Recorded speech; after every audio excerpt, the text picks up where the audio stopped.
आज की कहानी है भगवान भाव के भूखे।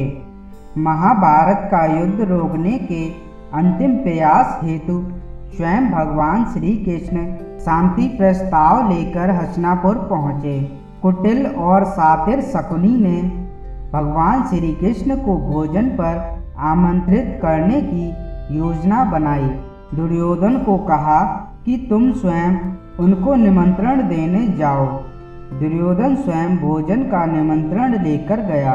भगवान कृष्ण तो फिर कृष्ण हैं। दुर्योधन का निमंत्रण अस्वीकार कर दिया और विदुर जी के घर जा पहुँचे। विदुर जी की पत्नी भगवान श्री कृष्ण पर अपार स्नेह रखती थी। अचानक भगवान श्री कृष्ण को देखकर भावुक हो गई। कृष्ण ने जब कहा कि भूख लगी है तो तुरंत केले ले आई और खुशी में बेसुध होकर केले फेंक देती और भगवान श्री कृष्ण को छिलका खाने को दे देती। माधव भी बिना कुछ कहे प्रेम से खाते रहे। विदुर जी ने भगवान श्री कृष्ण को केले के छिलके खाने से मना भी किया, परंतु भगवान श्री कृष्ण ने विदुर जी से कहा, विदुर जी, ये छिलके माता द्वारा दिए गए अमृत के समान हैं, जिसमें माता का प्रेम और समर्पण निहित है, तो ऐसे अमृत को खाने से मैं कैसे इनकार कर सकता हूँ। यह बात चारों तरफ फैल गई। जो कृष्ण से भेदभाव रखता था, भगवान कृष्ण को ताना मारते हुए बोला, केशव, मैंने तो 56 भोग आपके लिए बनवाए थे, परंतु आपको तो छिलके ही पसंद आए।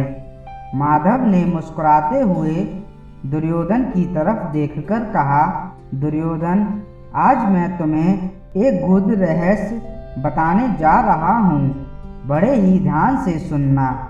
कोई किसी के यहाँ सिर्फ 3 कारण से भोजन ग्रहण करता है।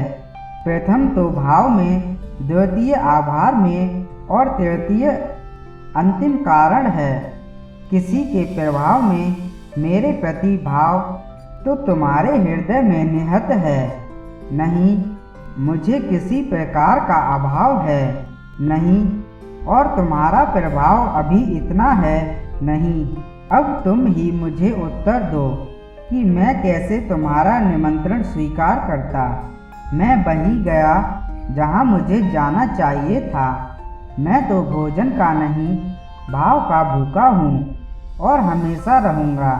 भगवान श्री कृष्ण के यह वचन सुनकर दुर्योधन निरुत्तर हो गया, कोई उत्तर नहीं दे पाया।